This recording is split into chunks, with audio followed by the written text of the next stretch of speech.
नमस्कार, मी विशाल पाटील। मुंबईमधील मरोळ पोलीस भरती केंद्रावर सध्या संतापाचा स्फोट झालेला आहे। खाकीचं स्वप्न पाहणाऱ्या उमेदवारांनी प्रशासनावर गंभीर स्वरूपाचे आरोप केलेले आहेत। मैदानी चाचणीसाठी जुनी टेक्नॉलॉजी वापरली जात असून त्यामुळे आमचे हक्काचे गुण कापले जात आहेत असा दावा परीक्षार्थींनी केलेला आहे। आणि धक्कादायक बाब म्हणजे या तांत्रिक घोळावर आक्षेप घेणाऱ्या उमेदवारांना चक्क धमकावलं जात असल्याचा दावा देखील या उमेदवारांकडून करण्यात येतोय। मैदानाची दुरवस्था आणि नियमांची पायमल्ली यामुळे आमचं भवितव्य टांगणीला लागलं असल्याचं परीक्षार्थींचं म्हणणं आहे। दुसरीकडे राजकीय वर्तुळात विलीनीकरणाच्या मुद्द्यावरून खळबळ उडाली आहे। विलीनीकरणाबाबत घाई करण्याची गरज काय? दोन्ही बाजूंशी सविस्तर चर्चा करूनच यावर अंतिम निर्णय घेतला जाईल असं रोखठोक वक्तव्य छगन भुजबळांनी केलेलं आहे। राजकीय कलगीतुरा इथेच थांबत नाहीये। नवी मुंबईमध्ये भूखंडाच्या वादावरून गणेश नाईक यांनी पुन्हा एकदा मुख्यमंत्री एकनाथ शिंदे यांच्यावर हल्लाबोल केलाय। नवी मुंबईतल्या मुख्याचे भूखंड बिल्डरांच्या घशात घातल्याचा गंभीर आरोप नाईकांनी केल्यानं खळबळ उडाली आहे। दरम्यान एका आमदाराच्या संपर्क कार्यालयात चक्क बॅगेत बंदूक सापडल्यानं भीतीचं वातावरण पसरलंय। कार्यालयामध्ये आलेली ही एक व्यक्ती आपली बॅग विसरून गेल्याचं प्राथमिक माहिती समोर येत असली तरी यामागे काही मोठं कारस्थान तर नाही ना, याचा तपास सुरू आहे। शेवटी बातम्या आंतरराष्ट्रीय स्तरावरून शेजारील देश बांगलादेशातील अस्थिरतेनंतर आता तिथं लोकशाहीचं नवं पर्व सुरू झालेलं आहे। बांगलादेश नॅशनल पार्टीच्या विजयाचे जगभरातील राजनैतिक वर्तुळात सकारात्मक स्वागत होत आहे। शेख हसीना यांच्या राजवटीच्या पाडावानंतर भारत आणि बांगलादेशातील मैत्रीचे संबंध या नव्या विजयामुळे अधिक दृढ होतील अशी चिन्ह आता दिसतात। याच सर्व घडामोडींचा आढावा आपण घेणार आहोत आजच्या न्यूज प्लॅनेटमध्ये।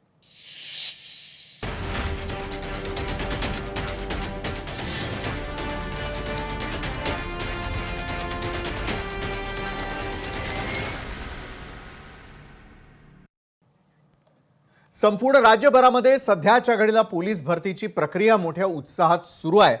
मात्र मुंबईतल्या मरोळ इथल्या परीक्षा केंद्रावर सध्या गंभीर वादाची ठिणगी पडली।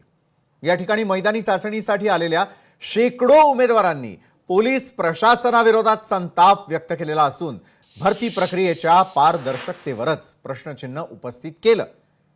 मैदानी चाचणी घेणारे पोलीस अधिकारी योग्य पद्धतीने कार्यवाही करत नसल्याचा आरोप या परीक्षार्थींनी केलाय। बरं, विशेषतः 100 मीटर धावण्याच्या चाचणीमध्ये जुन्या तंत्रज्ञानाचा वापर केला जात असल्यामुळेच आमचं नुकसान होत असल्याचं या परीक्षार्थींचं म्हणणं आहे। आणि या तांत्रिक त्रुटींमुळे धावण्याची अचूक वेळ नोंदवली जात नाहीये। परिणामी कष्ट करणाऱ्या विद्यार्थ्यांना अपेक्षेपेक्षा अत्यंत कमी गुण मिळत असल्याचा दावा हे विद्यार्थी करतात।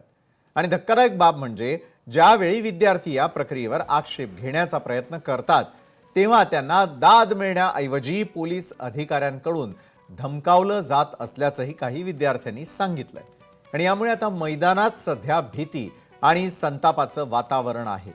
राज्याच्या गृह मंत्रालयानं या प्रकरणाची तातडीनं दखल घ्यावी आणि डिजिटल युगामध्ये आधुनिक तंत्रज्ञानाचा वापर करून पारदर्शक पद्धतीनं चाचणी घ्यावी अशी मागणी आता हे विद्यार्थी करू लागलेत। या विद्यार्थ्यांचे आरोप नेमके काय आहेत ते सुरुवातीला जाणून घेऊयात।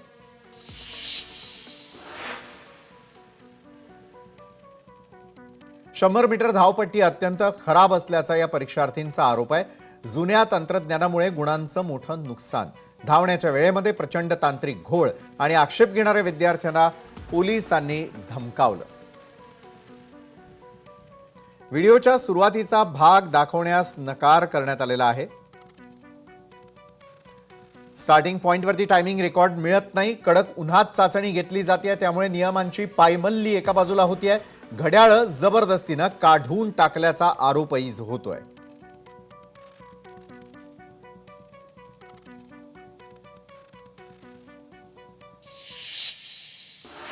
आणि आज महत्त्वाच्या विषयावरती अधिक चर्चा करण्यासाठी आज ज्या विद्यार्थ्यांना या सर्व परीक्षा देत असताना 2 दिवस सलग वेगवेगळ्या समस्यांना सामोरं जावं लागतंय त्यांना मुख्यमंत्र्यांपर्यंत नेमकं काय पोहोचवायचंय, गृहमंत्र्यांना काय सांगायचंय, ही साथ घालण्यासाठी यावेळेला ते सगळे आपल्यासोबत जोडले गेले आहेत. उमेश करंजकर आपले प्रतिनिधी या सर्व परीक्षार्थी आणि विद्यार्थ्यांसोबत आहेत यावेळेला.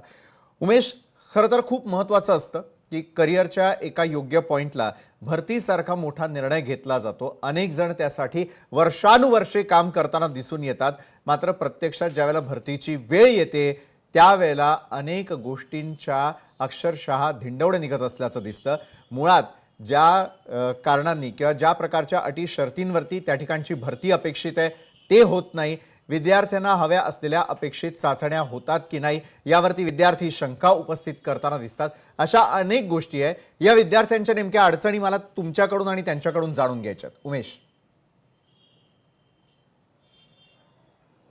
विशाल सर, नक्कीच. कारण गेले 2 दिवस जर आपण मरोळचा हा मैदानात पाहिलं तर मोठ्या प्रमाणात जवळपास 8,000 ते 9,000 विद्यार्थी रोज येत आहेत आणि त्या सर्वांना त्यांच्या परीक्षा द्यायच्यात. कारण गेले अनेक महिने या मागची त्यांची मेहनत असते.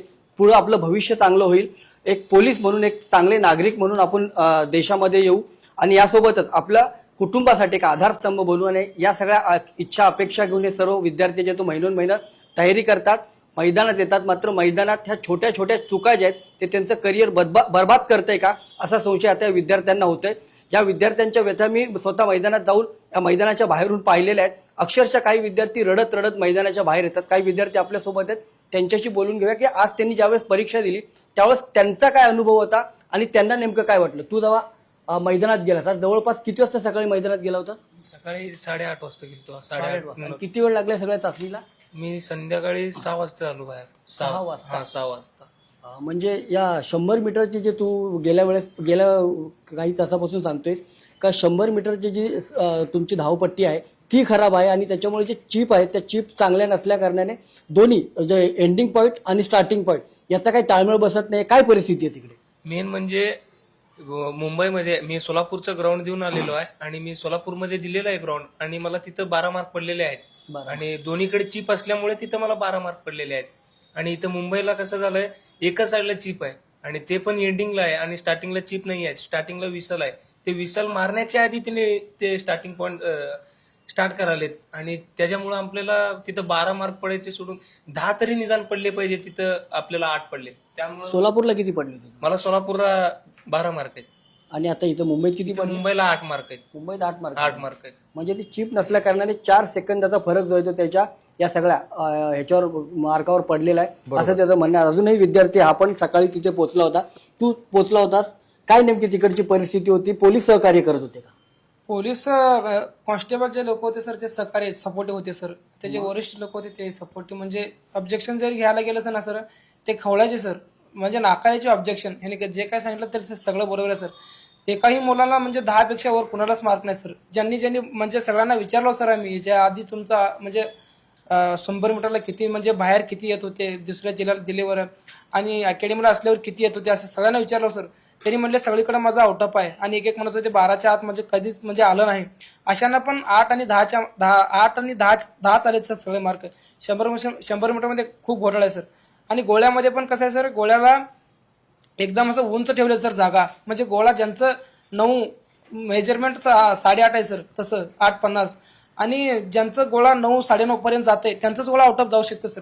ज्यांचं अॅक्युरेट जाऊ शकतं ना सर त्यांचा आउट ऑफ कधी म्हणजे जातच नाही सर. गोळ्याला असं चढ ठेवले सर. पण गोळा फेकला त्याच्या मीटर्सच्या लाईन्स मारलेल्या असतात. जेव्हा मीटर्स पर्यंत तुम्ही फेकता तिथपर्यंत ती नोंद असते. मग त्या मीटर्सच्या लाईन्स मारलेल्या गेलेल्या नाही. मीटरच्या लाईन्स पण मारले गेले नाही सर. ते म्हणजे गोळ्याचं म्हणजे कसं असतं सर, 8.5 मीटरला आउट ऑफ असतं सर.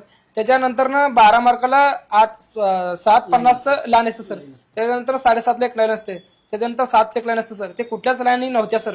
आणि ज्यांचा गोळा म्हणजे 8, 7.5 म्हणजे असं असतं ना सर, त्यांचा गोळा म्हणजे एकदम तिथं गोळा पडला की ते एकदम ते त्यांचं सेन्सर असते सर. ते सेन्सर 12 मार्क पडले तरी पण इथं सेन्सरमध्ये 6 दाखवत होते सर. आणि ऑब्जेक्शन सर 6 मार्क दाखवत होते. आम्ही स्वतः ऑब्जेक्ट मी 6ला गेलो सर. आम्ही आलो रिटर्न सर, तुम्ही होताच की सर 6ला. म्हणजे मी सकाळी 6ला गेलो, संध्याकाळी 7ला आलो सर बाहेर. पण यावर ऑब्जेक्शन घेतल्यावर ते अधिकारी काय बोलतात? अधिकारी म्हणतात की 100 मीटर जेव्हा ऑब्जेक्शन घेतले तुम्ही का तसं एवढं पडतं का, ओशन बोट आहे का, असं आहे का, तसं आहे का, म्हणजे उडाउडीची उत्तरं देतो. उडाउडीची उत्तर देतो. तुझा अनुभव काय होता? तू काय म्हणाल? माझं म्हणणं आहे फक्त गोळाफेक आणि 100 मीटरला तर काही इतरही काय 1600 सर. 1600ला उन्हाचं सोडते आणि 100 मुलं सोडतात एकदाच, आणि टाइम आपल्याला 5-10 आहे. मग आपल्याला 100 मध्ये जे 100ची मुलं असतात आपल्या समोर, जे आम्ही 50 पाहणार आणि 50 सोबत दुसरे 50, त्या 50 सोबतच्या पुढे जाणं म्हणजे मुश्किल होते ना, कारण ते आडवे राहतात, त्यांना आपण ढकलून तर जाऊ शकत नाहीत ना. त्यांना आपण ढकललं तर बाजूला पडू शकतात, ते त्यांचा पण टाइम खराब होऊ शकतं. त्याच्यामुळे मुलांचा टाइम आउट ऑफ कधीच येत नाही. आमची 100 मुलापैकी सगळ्या मुलांचं 16-14 आउट ऑफ एकाचं पण ग्राउंड नाही भेटलं. आणि मी स्वतः बाहेर ग्राउंड मारलेले, तर तिथं माझं 18 मार्काचं बसलेलं आहे, इथं 14 मार्काचं बसलेलं आहे. आणि माझा ह्यो टाइम सध्या 5:50:84 आलाय, मायक्रो 84 ना, तरी मला 16 मार्क दिलेले नाहीत. आणि तसंच पुन्हा गोळ्याला पण रेगा मारलेले नाहीत, मार्किंग डायरेक्ट आउट ऑफच. असं काय केलं, डायरेक्ट जे त्यांची एक मिशन आहे ती लावतात, आणि त्यांनी 12ला रेग नाही दिलेली, 10ला नाही दिलेलं, कोणतंच नाही हे आकारलेलं. आणि तसंच 100 मीटरला पण त्यांनी हे केलेलं आहे. जे काय हा, हे असं असतं बघा, की 12 मार्काची रेग, ही 10 मार्काची, की असं केलेलं नाही त्यांनी. फक्त आणि फक्त एवढी एकच रेग वारलेली, हे फक्त आउट ऑफची. ज्यांना ह्याच्या बाहेर गोळा पडला फक्त त्यांनाच मार्क बरोबर भेटायचे, ज्यांना इथं हे भेटायले त्यांना कमी मार्क भेटायले.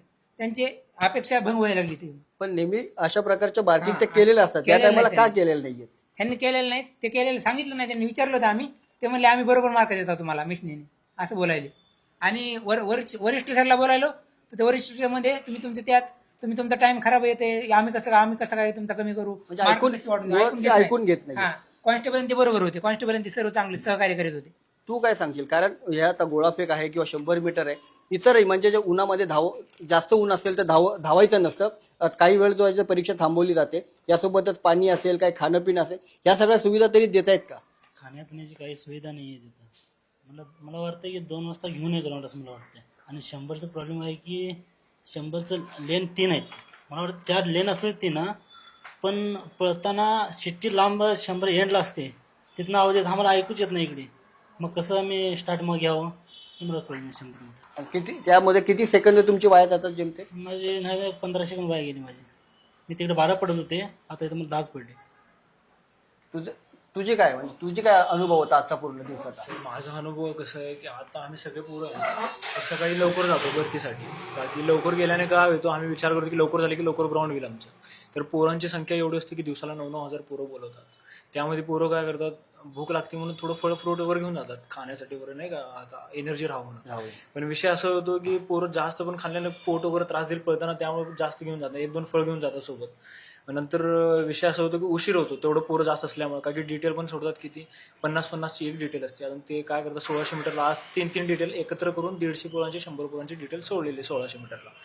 आणि उशीर झाल्यानं काय होतं की 1600 मीटर कधी दुपारी होतो 2 वाजता, आता आमचं तर 2 वाजता झालेलं.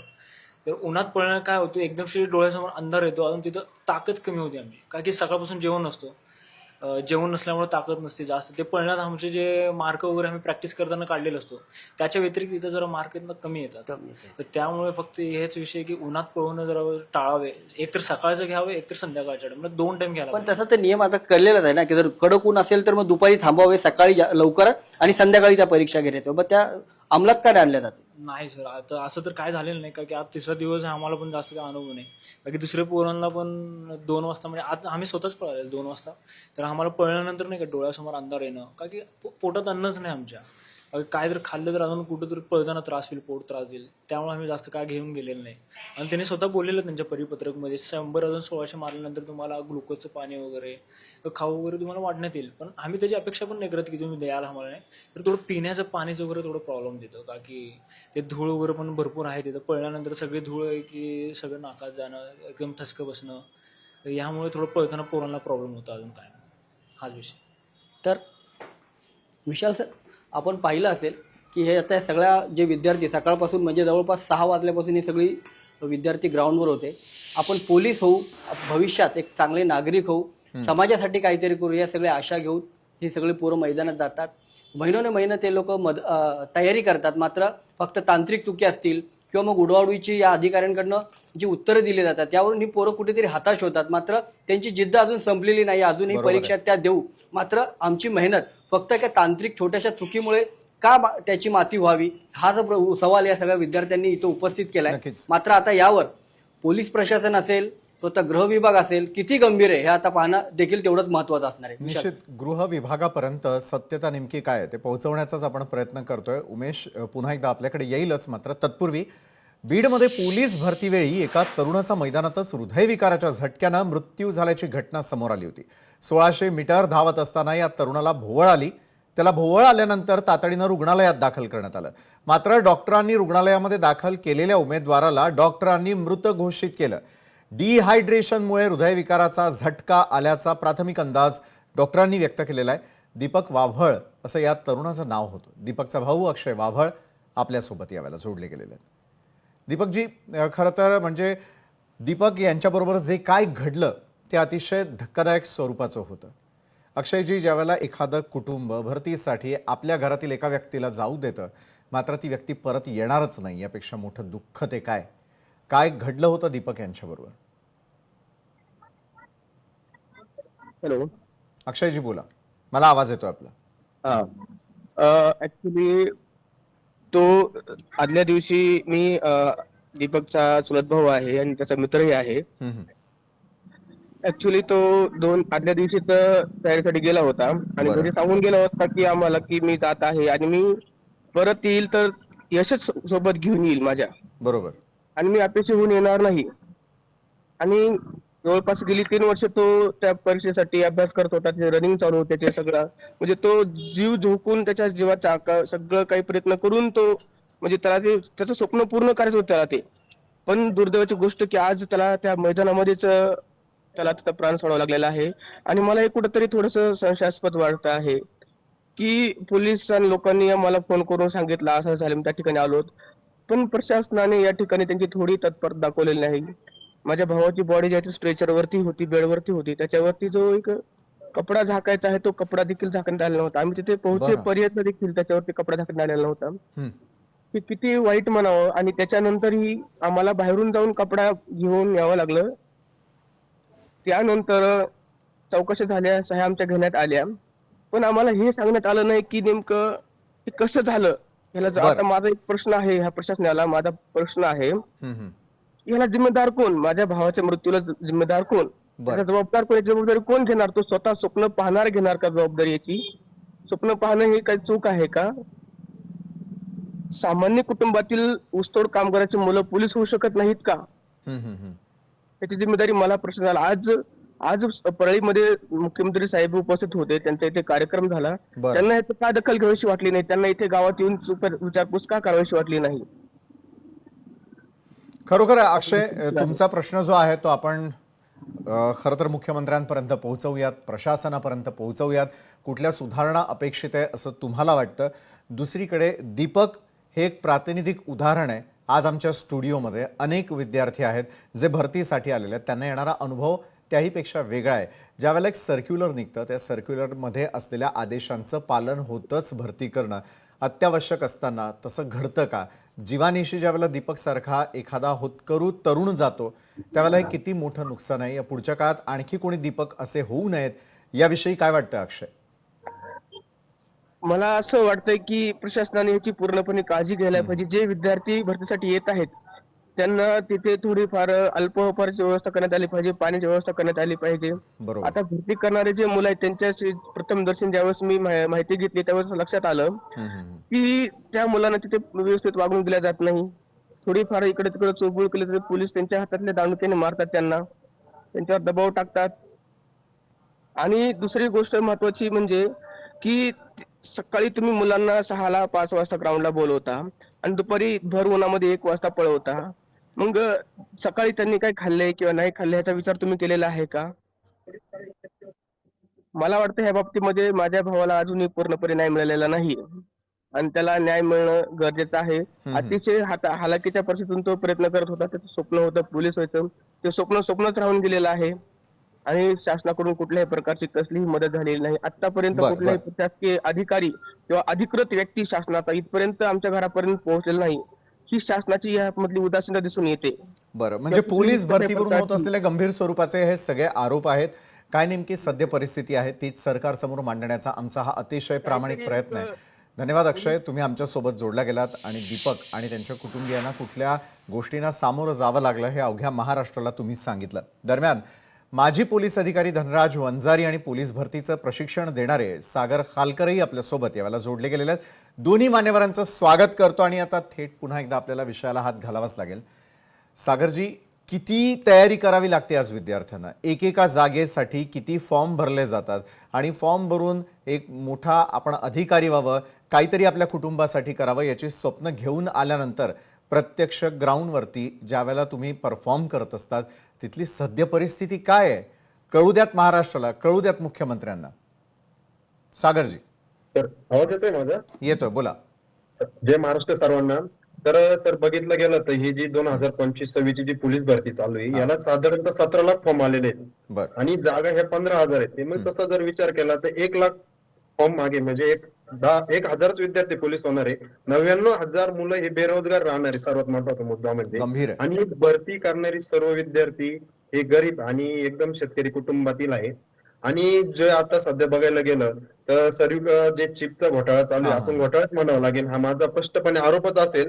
कारण की 100 मीटरला 0 मार्क, माझी स्वतःची एक विद्यार्थिनी जिला 800 मीटरला आउट ऑफ मार्क आहे आणि त्या विद्यार्थिनीला 100 मीटरला डायरेक्ट 0 मार्क आले. तर असं वाटतंय की जी मुलगी 800 मीटरला आउट ऑफ मार्क घेऊ शकते तिला 100 मीटरला 0 मार्क कसे येऊ शकतात? हा खूप मोठा इन्स्टिट्यूट. आणि दुसरा मुद्दा, मी एक व्हिडिओ सोशल मीडियावरती टाकली होती या भरतीबद्दल. सर माझ्या व्हिडिओला कमीत कमी 300-400 कमेंट आले, सर आम्हाला 0 मार्क आले. एखाद्या विद्यार्थ्याला मार्क येऊ शकत नाही, पण 300-400 विद्यार्थ्यांना जर मार्क येत नसेल, 2 आणि 4 मार्क येत असेल तर कुठेतरी असं वाटतंय ही जी भरती होती पारदर्शकता खूप कमी पडते. आणि सर्वात महत्वाचं म्हणजे बघायला जर गेलं तर विद्यार्थ्यांना सकाळी 6 वाजता बोलवताय आणि दुपारी 1 वाजता पळवताय. सोबत त्यांना हे असेल, एनर्जल असेल किंवा संत्री असेल, मोसंबी, खाण्याच्या वस्तूच आत नेऊन देत नाही. 6 वाजता गेलेला मुलगा दुपारी 1 वाजता पळायचा असेल तर त्याच्या बॉडीमध्ये काही एनर्जी सोर्स पाहिजे तो भेटतच नाही विद्यार्थ्यांना. आणि माझी अशी न्यूजद्वारे विनंती आहे की जर तुम्ही बघितलं गेलं तर आपण ही ज्या मुलांना 0 मार्क पडले उद्या मरू या ठिकाणी मी येण्याच्या तयारीतच आहे. या सर्व विद्यार्थ्यांना गोळा करून मरूच्या ग्राउंडच्या बाहेरच आपण 100 मीटरचा ट्रॅक आखू आणि पूर्ण लाईव्ह आपण या मीडिया समोर घेऊ आणि त्या विद्यार्थी तुम्ही 100 मीटरचे मार्क बघा सर, एकाही विद्यार्थ्याला 0 मार्क येणार नाही. आणि जर चुकून सेन्सरच्या झोन मध्ये गेला तर ते समजू शकतो 0 मार्क येतात. पण आपल्याला मला असं वाटतंय विद्यार्थी वर्षभर मेहनत करतोय तर त्या विद्यार्थ्याला एक चान्स द्यायला काय हरकत आहे? ही ऑलिम्पिकची स्पर्धा नाहीये, इथं तुम्ही त्याला चान्स देऊ शकता. तर कुठंतरी पोलीस भरतीच्या मध्ये अन्याय होतोय. बरोबर आहे. तुम्हाला वाटतंय की हा अन्याय होतोय. माजी पोलीस अधिकारी धनराज वंजारी आपल्यासोबत आहे. धनराज वंजारीजी, तुमच्या काळामध्ये ज्यावेळेला पोलीस भरती होत होती त्यावेळेची टेक्नॉलॉजी वेगळी होती, त्यावेळेची भरती प्रक्रिया वेगळी होती, स्पर्धा त्यावेळेला असली तरी आज सारखं एकेका जागेसाठी हजारो विद्यार्थी ज्यावेळेला घराबाहेर पडतात मात्र त्यांना घोर निराशेला सामोरं जावं लागतं. अनेक नियमांची पायमल्ली होत असल्याचा ज्यावेळेला भरतीसाठी असलेले हे उमेदवार विद्यार्थी करतात आणि त्यांच्या अपेक्षांची पूर्तता होत नाही, अनेकांना प्राण गमवावे लागतात. कुठे सुधारणा आपल्याला सुचवावीशी वाटते यात? याची दखल विशाल खरं तर तातडीनं शासनाने आणि गृह मंत्रालयाने विशेषत्वाने घ्यायची आहे.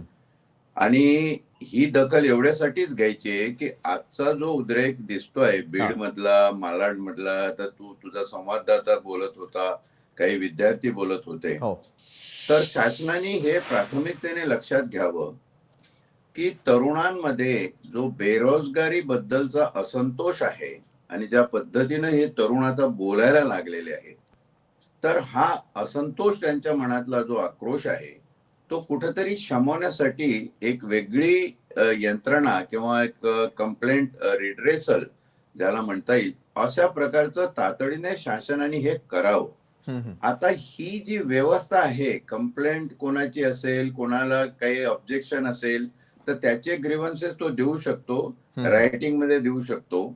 या प्रक्रियेचं जर खरं सर्क्युलर बघितलं आणि त्याचे सगळे नियम, अटी, शर्ती सगळ्या बघितल्या तर फार क्लिअर आहे. त्याच्यामध्ये कुठलेही असं जसं अमानवीय काही गोष्टी आहे तसं कुठेही नाही. आणि असं असेल तर तुम्ही वरिष्ठांना कळवू शकता. बरं, पण मग वरिष्ठांचा दबाव असल्याचा या विद्यार्थ्यांचा आरोप आहे. कुठे जावं या विद्यार्थ्यांनी? नाही, ते अर्ज करू शकतात. वरिष्ठ जो मुख्यालयाचा डेप्युटी कमिशनर असतो तो याचा प्रमुख असतो, त्याच्याकडे ते अर्ज करू शकतात. जसं मालाडचं आहे, मालाडचे जे डीसीपी असतील LA चे, त्यांना ते अर्ज करू शकतात. ते त्याच्यावर बघतात, चौकशी करतात आणि त्याचा अंदाज घेऊन ते खरोखर जर त्याच्यावर काही अन्याय झाला असेल तर त्या पद्धतीने एखाद्या वेळी त्याला परत चान्स सुद्धा दिला जाऊ शकतो. 2010, 11 आणि 12 या तिन्ही वर्षी 12,000 विद्यार्थी आम्ही स्पर्धक पोलीस भरतीमध्ये भरती करून घेतले. नायगाव मुख्यालयाला मी मुख्यालय एसीपी म्हणून काम करत होतो.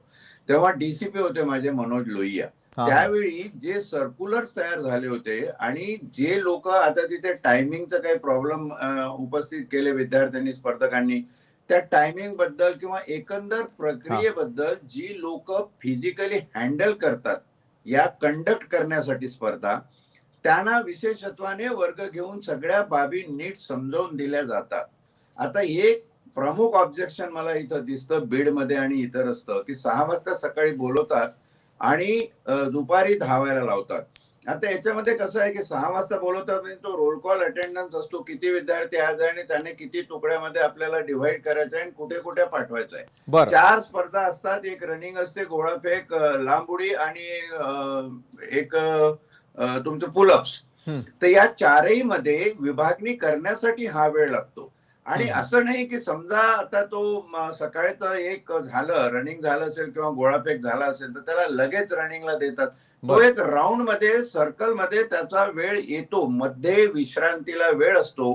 प्रत्येक प्रशिक्षण सेंटरवर शेड आहेत, आपल्याला काही दिसतात, टेंट आहे, तिथे जाऊन हे विद्यार्थी विश्रांती घेऊ शकतात. आता लाखोच्या संख्येने स्पर्धक जिथे असतील आणि त्याच्यातले काही 1000 सिलेक्ट करायचे असतील तर प्रत्येक ठिकाणी गैरसोय एक थोड्या प्रमाणात तरी अपेक्षित आहे, कारण क्राऊड एवढा असतो आणि बाकीच्या कंडिशनिंग ज्या असतात त्या जरा निक्षून बघायला पाहिजे. इथे पण थोडं लक्ष द्यायला पाहिजे. एक बाब अजून एक आहे की टायमर मध्ये सिम आणि याच्यामध्ये जे झालेलं आहे त्याच्यामध्ये मला प्रामुख्याने एक गोष्ट लक्षात येते की हे विद्यार्थी ज्या प्रशिक्षण वर्गामध्ये जातात आणि तिकडे प्रशिक्षण घेतात तिकडे यांचं टायमिंग ठरतं आणि त्याला एक ते ब्लॉक त्याच्या माइंड मध्ये असतो की नाही मी एवढ्या सेकंदामध्ये एवढं अंतर धावतोच. आता इथे काय होतं की सिस्टीम बदललेली आहे.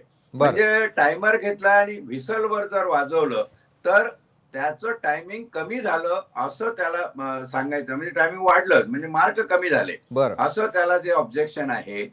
तर हे मार्क कमी त्याचे फक्त एकट्याचे झालेले नाहीये. एखादी जर अशी प्रणाली असेल आणि सगळेच जण त्या प्रणालीमध्ये धावणार असतील तर शेवटी मेरिट वरती सिलेक्शन आहे. तुमच्या बाजूला असलेला त्यालाही तीच घड्याळ वापरली असतील टायमर तर एकंदर याच्यावर ऑब्जेक्शन घेण्याचा म्हणजे हे नाही, पण तरीही ते ऑब्जेक्शन घेऊ शकतात. त्यांच्या ऑब्जेक्शनावर नेटोपाट चौकशी होते हे मी सांगतो माझ्या अनुभवातून.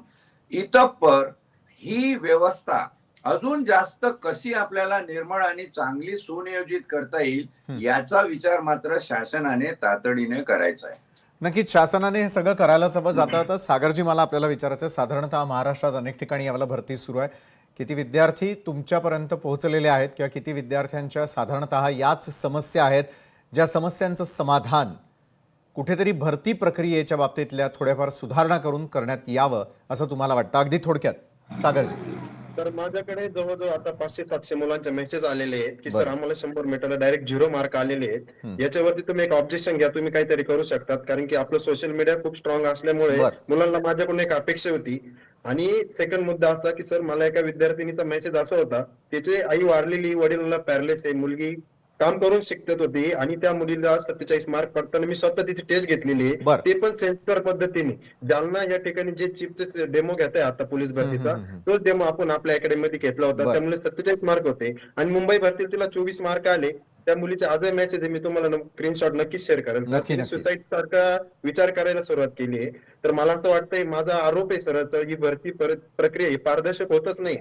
तर कमीत कमी पत्रकार आपल्याकडून एक अपेक्षा करा की उद्या आपण मरोळ या ठिकाणी जाऊन प्रत्यक्ष पाहणी केली तर खूप बरं होईल आणि विद्यार्थ्यांना खूप आधार भेटेल. मरोळ या ठिकाणी आपण पाहणी तर करणार आहोतच सागरजी, जसं तुम्ही सांगतायत. आमचे पत्रकार बांधव त्या ठिकाणी जातील आणि रियालिटी काय आहे हेही चेक करण्याचा प्रयत्न करतील. मात्र निश्चित मला हाही विश्वास आहे की सरकार ज्यावेळेला अशा प्रकारच्या बातम्या बघतं त्यावेळेला जी भरती प्रक्रिया आहे त्या भरती प्रक्रियेसंदर्भातल्या काही सूचना किंवा त्या संदर्भामध्ये काय बदल करून पुढच्या काळामध्ये या भरती प्रक्रियेला आणखी वेग येईल आणि अचूकतेनं ती व्हावी एवढीच आपण अपेक्षा करूयात. धनराज वंजारी सर, खूप खूप धन्यवाद. त्याचबरोबर सागर खालकर, आपले देखील धन्यवाद. आणि जे विद्यार्थी यावेळेला आपल्या स्टुडिओमध्ये आलेले आहेत त्यांचे देखील विशेष आभार. मात्र सरकारवरती विश्वास ठेवा. सरकारी यंत्रणांमध्ये जर काही चुका असतील तर त्या सगळ्यांसमोर मांडणं हे आपलं सगळ्यांचं आद्य कर्तव्य आणि त्यानुसार सूचना करून काहीतरी त्यामध्ये बदल होतील या संदर्भातला पाठपुरावा लोकशाही मराठी देखील घेत राहणार आहे. तुर्तास धन्यवाद. उमेश, तुम्ही आमच्या सोबत जोडला गेलात त्यासाठी.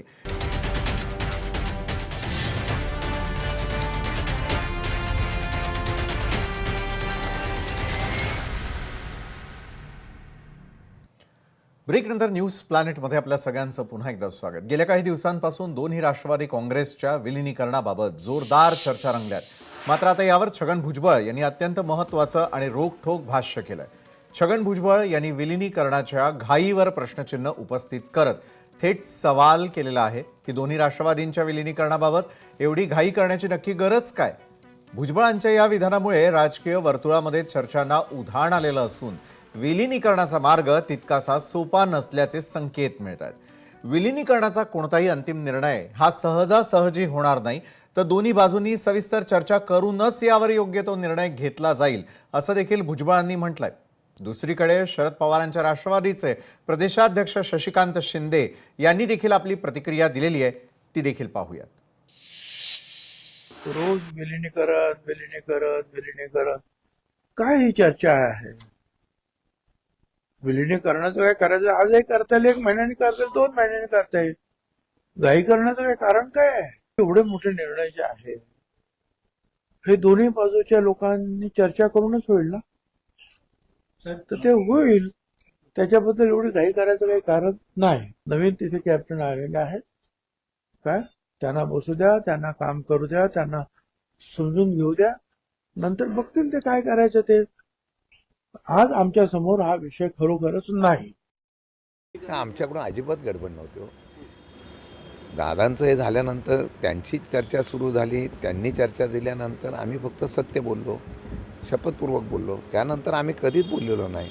आम्ही एवढंच म्हणालो की दादांची इच्छा होती ती पूर्ण करायची का, एवढा फक्त विषय. आता तो आमचा पार्ट राहिलेला नाही.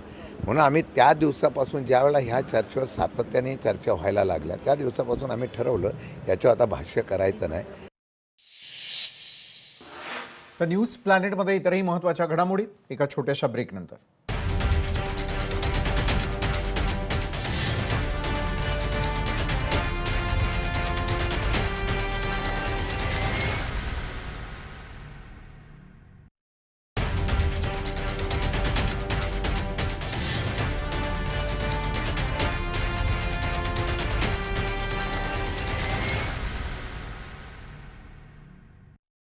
भूखंडाच्या वाटपावरून भाजपचे कॅबिनेट मंत्री गणेश नाईक यांनी पुन्हा एकदा उपमुख्यमंत्री एकनाथ शिंदे यांच्यावर आरोप केलेत.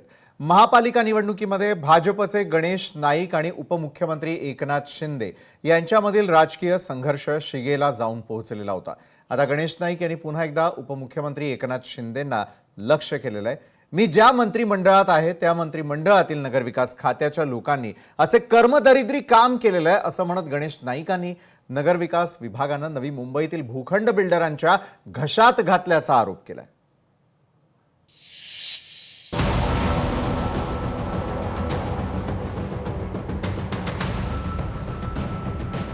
तर मंत्रिपद काय चाटायचं आहे का?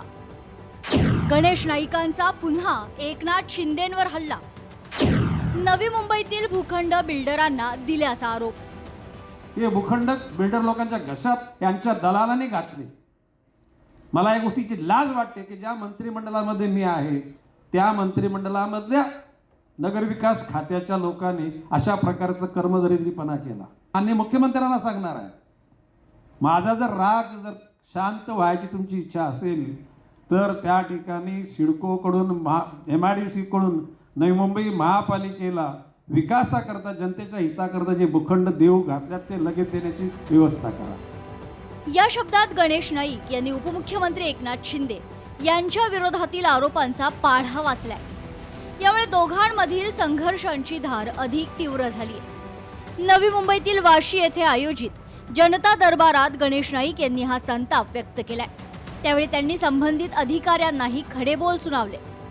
नवी मुंबई आणि ठाणे या दोनही ठिकाणी सत्ताधीश असलेल्या महायुतीतील नेत्यांचा संघर्ष महापालिका निवडणुकीच्या निमित्तानं टोकाला पोहोचलाय. नाईक यांनी त्यावेळी शिंदे यांचा टांगापलटी करण्याचा इशारा दिला होता, तर त्याला एकनाथ शिंदे यांनीही चोख प्रत्युत्तर दिलं होतं. या ठिकाणी कारभार करणाऱ्यांचा जो हुकुमशाही पद्धतीचा कारभार आहे तो बदलला पाहिजे, परिवर्तन पाहिजे, बदल पाहिजे आणि आम्ही त्यांचा टांगापलटी करू आणि घोडे फरार करू. अरे बच्चनजी, हा गणेश नाईक आहे. ज्या शाळेत तुम्ही शिकले ना त्या शाळेचा प्रिन्सिपल गणेश नाईक होता. आमचा अजेंडा डेव्हलपमेंटचा आहे आणि या नव्या मुंबईकरांच्या जीवनामध्ये बदल घडवण्याचा आहे. ज्या लोकांनी इकडे मालक म्हणून स्वतःला समजलं त्या ठिकाणी जनता मालक असते आणि लोकप्रतिनिधी हे सेवक असतात आणि म्हणून त्या पद्धतीने आम्ही काम करतोय. महापालिका निवडणुकीच्या रणधुमाळीत दोन्ही बाजूंनी टोकाचे आरोप आणि टीका टिप्पणी झाली होती. गणेश नाईक सातत्यानं एकनाथ शिंदे यांना त्यावेळी टार्गेट करत होते. त्याला भाजपकडूनही पुरेसं बळ मिळत होतं. त्यावर आपण आपल्या कामातून विरोधकांना उत्तर देणार असल्याची भूमिका एकनाथ शिंदे यांनी घेतली होती. दरम्यान फडणवीस यांनी गणपती बनवायला घेतला होता, त्याचा मारुती झाला अशी खोचक टीका नाईक यांनी केल्यावर दोघांमधील हा वाद टोकाला पोहोचला होता. देवेंद्र फडणवीसजींच्या कडे मी माझी नापसंती व्यक्त केली होती. देवेंद्र फडणवीसजी काय बोले, नाईक साहेब मी बनवला ठरवतं गणपती पण यांनी बनवला मारुती. मधल्या काळामध्ये देवेंद्रजींना जे मेजॉरिटी असताना मुख्यमंत्री पदावरून वंचित ठेवलं त्याचेही चले परिणाम आहेत. जर का देवेंद्रजी त्याच वेळेला मुख्यमंत्री झाले असतील ही पाप निर्माण झाली नसती. गणेश नाईक यांनी एकनाथ शिंदे आणि त्यांच्याकडे असलेल्या खात्यासंदर्भात आरोप केल्यानंतर ठाकरेंच्या शिवसेनेचे नेते अंबादास दानवे यांनीही शिंदे यांच्यावर आरोप केले. आम्ही आधीपासून सांगतो की नगरविकास खातं हे दलालांचं, एजंटांचं, गुत्तेदारांचं केंद्र झालेलं आहे, कमिशनखोरांचं केंद्र झालेलं आहे आणि मला स्वतः हे गणेश नाईक साहेबांच्या तोंडून निघाले बरं झालं. आता भारतीय जनता पार्टीचे मुख्यमंत्री त्यांनी गणेश नाईक साहेब सारख्या ज्येष्ठ नेत्यांचं जे काही वक्तव्य त्याची दखल घेतली पाहिजे. नवी मुंबईत जर बेकायदेशीर काही होत असेल तर गणेश नाईकांनाच एक भूमिका घ्यावी लागेल. संबंधितांनी भूखंड बिल्डरांच्या घशात घातले असतील तर तुम्हीच भूमिका घ्यायला हवी, असा सल्ला ठाकरेंच्या शिवसेनेचे खासदार संजय राऊतांनी गणेश नाईकांना दिलाय. गणेश नाईक हे कॅबिनेट मंत्री आहेत आणि भारतीय जनता पक्षाचे मंत्री आहेत. ते ज्या भागातून निवडून येतात किंवा ते ज्या भागाचे नेतृत्व करतात तिथे जर असं काही बेकायदेशीर भ्रष्ट मार्गानं काही कृत्य होत असतील तर कॅबिनेट मंत्र्यांनी नुसतं आदळापट आणि आपटापट करून चालत नाही, त्याने एक भूमिका घ्यावी लागते. डोंगर फस्त करणाऱ्यांनी एकनाथ शिंदेंवर बोलू नये. एकनाथ शिंदे यांनी त्यांच्या कर्तृत्वावर जनतेचा जनादेश घेऊन 60 आमदार निवडून आणलेत, असा टोला विधान परिषदेच्या उपसभापती नीलम गोऱ्हे यांनी नाईकांना लगावलाय. स्वतःच्या कर्तृत्वावरती त्याचबरोबर कुठल्याही प्रकारनी जनतेचा जनादेश न घेता तर उलट जनतेचा जनादेश मिळवून 60 आमदार निवडून आणण्याची धमक जी आहे ती एकनाथ शिंदे यांच्यामध्ये आहे. त्यामुळे जे 2 किंवा 3 आमदारांना फक्त आणतात निवडून आणि ज्यांनी डोंगरच्या डोंगर फस्त केलेले आहेत अशा व्यक्तींनी माननीय शिंदे साहेबांबद्दल बोलू नये. गणेश नाईकांचा TRP वाढवण्यासाठीचा हा त्यांचा प्रयत्न आहे. आज हे यांनी स्वतः विक्री केले, त्यावेळेस आज हे बोलतात जर मला प्लॉट जर असे देत असेल, सिडको जर हे करत असेल ते मंत्रिपद चाटायचं का? मग त्यावेळेस ते हे टेंडर निघाले तेव्हा ते कुठं चाटत बसले होते मंत्रिपद. गणेश नाईकांना ठाणे जिल्ह्यात काम करण्याचा गेल्या अनेक वर्षांचा अनुभव आहे. याच अनुभवाच्या जोरावर ठाणे जिल्ह्यातील पक्ष संघटना वाढीची जबाबदारी भाजपनं गणेश नाईक यांच्या खांद्यावर दिली आहे. त्यामुळे ठाण्यातील शिवसेनेचा जोर कमी होईल अशी व्यूहरचना आखत खरं तर गणेश नाईक सातत्याने एकनाथ शिंदे यांच्या विरोधात भूमिका घेत आहेत. दोन्ही नेत्यांमधला संघर्ष टोकाला पोहोचला असल्यानं महायुतीतील बेबनाब या निमित्तानं उघड होतोय.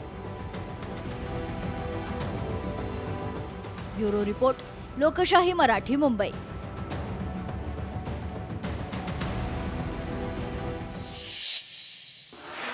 ठाणे जिल्ह्यातल्या राजकारणातली एक महत्त्वाची बातमी पाहिल्यानंतर आज दिवसभरात आणखी एक महत्त्वाची बातमी चर्चेत राहिली.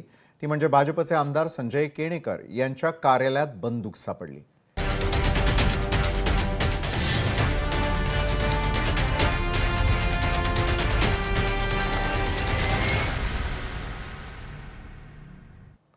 ब्रेकनंतर न्यूज प्लॅनेटमध्ये आपल्या सगळ्यांचं पुन्हा एकदा स्वागत. भाजपचे आमदार संजय केणेकर यांच्या कार्यालयामध्ये बंदूक सापडल्यानं चांगलीच खळबळ उडाली आहे. केणेकर यांच्या संपर्क कार्यालयामध्ये शुक्रवारी संध्याकाळी भेटायला आलेल्या व्यक्ती बॅग विसरून गेली होती. शनिवारी सकाळी बॅगेची तपासणी केली असता त्यात एक बंदूक सापडली. या घटनेनं मोठी खळबळ माजलेली असून ती बंदूक नेमकी कुणाची, कार्यालयात का आणली गेली, ती बॅग कुणी आणली आणि तो नक्की विसरून गेला का, अशा अनेक प्रश्नांनी संशयाचं काहूर निर्माण झालंय.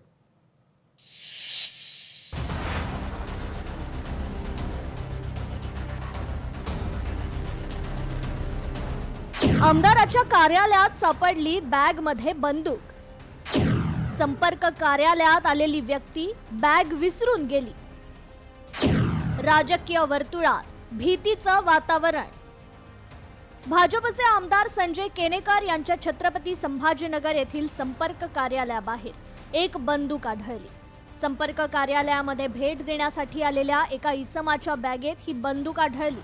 ही बंदूक कुणी ठेवली या संदर्भात पोलीस चौकशी करत असून जेव्हा कार्यालयात बंदूक ठेवल्याची माहिती मिळाली तेव्हापासून मात्र राजकीय वर्तुळात भीतीचं वातावरण आहे. दररोज राजकीय नेत्यांना भेटायला येणाऱ्यांची संख्या कमी नसते.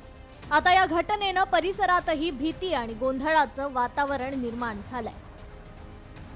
आता सकाळी पोलिसांना कळवलं. ऍक्च्युली ती बॅग कालपासून ते रात्री ती तिथं होती आणि रात्री ती कोणीतरी कार्यकर्ता का कोण अज्ञात व्यक्ती येऊन गेला माहित नाही, पण ती तिथं बॅग होती. तर मी माझ्या सहाय्यकाला सांगितलं, त्यांनी सांगितलं की अशी बॅग आहे. म्हटलं आत ठेवून दे, कोणी विसरला असेल. परंतु तिला सकाळी उघडता पाहता त्याच्यात ती गन असे आहे. ती गन कोणाची माहित नाही, ती बॅगही कोणाची ते कळत नाही.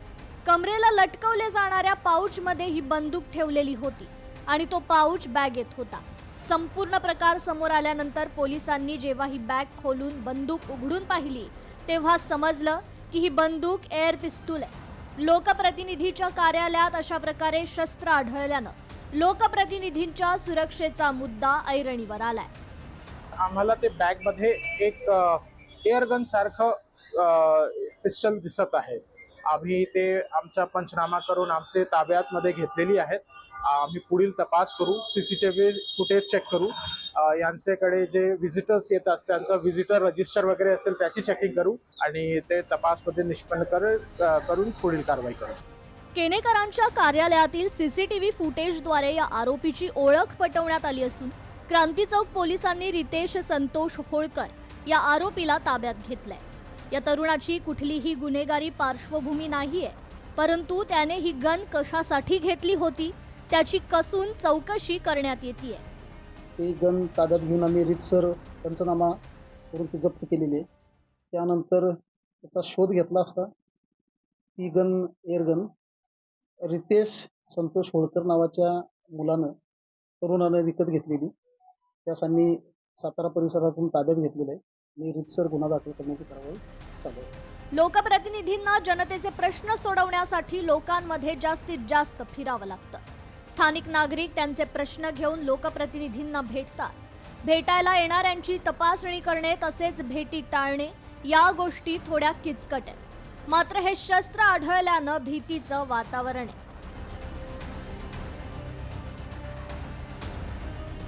क्रांती चौक परिसरामध्ये भाजप आमदार संजय केणेकर यांचं कार्यालय आहे आणि याच कार्यालयामध्ये एक बॅग सापडली आणि या बॅगीमध्ये हे पिस्टल सापडलेलं आहे, ही बंदूक सापडलेली आहे.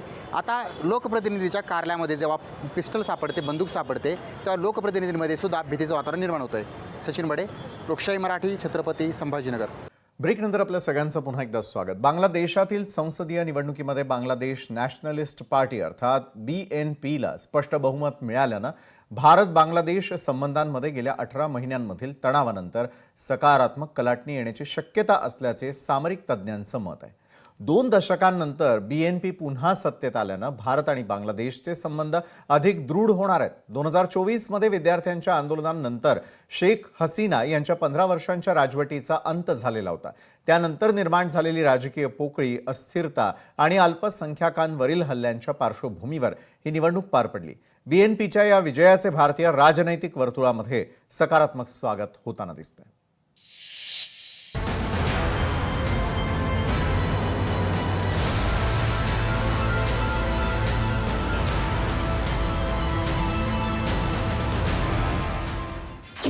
बांगलादेश नॅशनलिस्ट पार्टीच्या विजयाने भारत बांगलादेश मैत्री संबंध दृढ होणार. BNPच्या विजयाचे भारतासह जगभरातील राजनैतिक वर्तुळात सकारात्मक स्वागत. शेख हसीना यांच्या राजवटीच्या पाडावानंतर बांगलादेश झाला होता अस्थिर. बांगलादेशमध्ये झालेल्या सार्वत्रिक निवडणुकीत बांगलादेश नॅशनलिस्ट पार्टीने स्पष्ट बहुमत मिळवलंय. सुमारे 2 दशकांनंतर BNPने सत्तेत पुनरागमन केलंय. 2008 ते 2024 या काळामध्ये बांगलादेशात अवामी लीगचे वर्चस्व राहिले होते. BNPच्या तारिक रहमान यांच्या नेतृत्वाखाली नवे सरकार स्थापन होणार आहे. बांगलादेशातील सत्ता बदलामुळे दोन्ही देशांमधील मैत्रीपूर्ण संबंध अधिक दृढ होतील असा आशावाद पंतप्रधान नरेंद्र मोदी यांनी व्यक्त केला आहे. तारिक रहमान यांनी बांगलादेशच्या निवडणुकीत मिळालेल्या उल्लेखनीय विजयाबद्दल मी त्यांचे अभिनंदन करतो. बांगलादेशातील जनतेच्या आकांक्षा पूर्ण करण्याच्या त्यांच्या प्रयत्नांना मी शुभेच्छा आणि पाठिंबा दर्शवत असून खोलवर रुजलेले ऐतिहासिक आणि सांस्कृतिक संबंध असलेले 2 जवळचे शेजारी म्हणून मी दोन्ही देशांच्या जनतेला शांतता, प्रगती आणि समृद्धी मिळवून देण्यासाठी भारत वचनबद्ध आहे. 35 वर्षांनंतर बांगलादेशच्या सत्तेची कमान एका पुरुष नेतृत्वाच्या हाती जात आहे. 1988 मध्ये काझी जफर अहमद पंतप्रधान बनले होते. त्यानंतरच्या 1991 ते 2024 पर्यंत बांगलादेशच्या राजकारणात माजी पंतप्रधान शेख हसीना आणि खालिदा झिया यांचा दबदबा राहिला होता. ऑगस्ट 2024 मध्ये विद्यार्थ्यांच्या आंदोलनानंतर शेख हसीना यांच्या 15 वर्षाच्या राजवटीचा अंत झाला आणि त्यानंतर निर्माण झालेली राजकीय पोकळी, अस्थिरता व अल्पसंख्याकांवरील हल्ल्यांच्या पार्श्वभूमीवर ही निवडणूक पार पडली. या सत्ता पालटाचे भारतीय राजनैतिक वर्तुळात सकारात्मक स्वागत होत आहे. अनेक माजी भारतीय राजदूत आणि सामरिक तज्ज्ञांनी या निकालाला बांगलादेशच्या जनतेसाठी आणि भारत बांगलादेश संबंधांसाठी शुभ वार्ता म्हटलं आहे. BNPचे तारिक रहमान गेल्या 17 वर्षांपासून सक्रिय राजकारणापासून लांब होते. मात्र त्यांचं हे कमबॅक सर्वांना आश्चर्यचकित करणारं ठरलं आहे. तारिक रहमान यांचा जन्म बांगलादेशातील मुख्य राजकीय घराण्यात झाला. माजी राष्ट्रपती जियाऊर रहमान आणि 3 वेळा पंतप्रधान राहिलेल्या खालिदा झिया यांचे पुत्र आहेत. तारिक रहमान यांनी परदेशात शिक्षण घेतलं असून ते पक्षाचे रणनीतिकार आणि संघटक म्हणून उदयास आले. बांगलादेशच्या मुक्ती संग्रामात जियाऊर रहमान यांनी महत्त्वाची भूमिका बजावली. खालिदा झिया यांचं नुकतंच डिसेंबर 2025 मध्ये निधन झालं. खालिदा झियांच्या निधनानंतर तारिक यांनी डिसेंबर 2025 मध्ये BNPचे अध्यक्ष म्हणून औपचारिकपणे सूत्रे स्वीकारली. BNPच्या विजयाबद्दल काँग्रेस अध्यक्ष मल्लिकार्जुन खरगे यांनी लोकशाही, सर्वसमावेश बांगलादेशला भारतीयांचा पाठिंबा राहील अशी प्रतिक्रिया दिली आहे. बांगलादेशातील सत्ता बदलानंतर जागतिक स्तरावरही सकारात्मक प्रतिक्रिया उमटल्या आहेत. नव्या सरकारसोबत द्विपक्षीय संबंध अधिक दृढ करण्याची चीनने तयारी दर्शवली आहे. चीनच्या परराष्ट्र मंत्रालयाने चीन बांगलादेशच्या अंतर्गत राजकीय अजेंड्याला पाठिंबा देतो आणि चीन बांगलादेश रणनीतिक सहकार्य भागीदारी पुढे नेण्यासाठी ढाकासोबत काम करण्यास तयार आहे असं म्हटलं आहे. तर पाकिस्तानचे पंतप्रधान शहबाज शरीफ यांनी रहमान यांनी तारिक रहमान यांना विजयाबद्दल शुभेच्छा देत दक्षिण आशिया आणि त्यापलीकडे शांतता, स्थैर्य आणि विकासासाठी द्विपक्षीय संबंधांना अधिक मजबूत करण्यासाठी नव्या नेतृत्वासोबत काम करण्यास पाकिस्तान उत्सुक असल्याची प्रतिक्रिया शरीफ यांनी दिली आहे. शेख हसीना यांचं सरकार गेल्यानंतर बांगलादेश आणि भारताचे संबंध ताणले गेले आहेत. रहमान यांच्या स्वतःच्या पक्षाच्या जाहीरनाम्यात समानता, निपक्षता आणि परस्पर हिताच्या आधारे शेजारी देशांशी संबंध ठेवण्याचे आवाहन केले आहे, ज्यामध्ये सीमा समस्या, पाणी वाटप आणि व्यापार आणि सुरक्षित सहकार्य यांचा समावेश आहे. रहमान संतुलित परराष्ट्र धोरण अवलंबतील, बांगलादेशच्या राष्ट्रीय हितांना महत्त्व देतील आणि भारत आणि इतर भागीदारांशी संबंध मजबूत करतील अशी अपेक्षा आहे. ब्युरो रिपोर्ट, लोकशाही मराठी, मुंबई.